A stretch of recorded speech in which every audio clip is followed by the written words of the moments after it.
Railway திட்டங்களை விரிவுபடுத்த 50% செலவை தமிழக அரசு ஏற்க வேண்டும் என பாமக தலைவர் அன்புமணி வலியுறுத்தியுள்ளார்.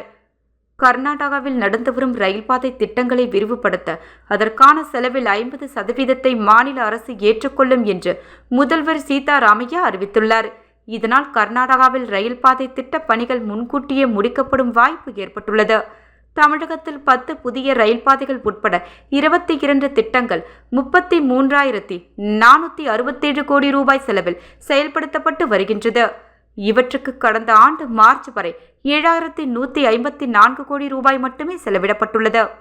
2025-26 தமிழக ரயில் பாதை திட்டங்களுக்கு 1,536 கோடி ரூபாய் மட்டுமே ஒதுக்கப்பட்டுள்ளது.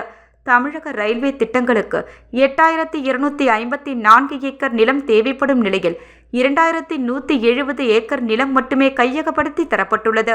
இதே நிலை நீடித்தால் இன்னும் 25 ஆண்டுகள் ஆனாலும் கூட தமிழகத்தில் நிலுவையில் உள்ள ரயில்வே திட்டங்களை நிறைவேற்ற முடியாது.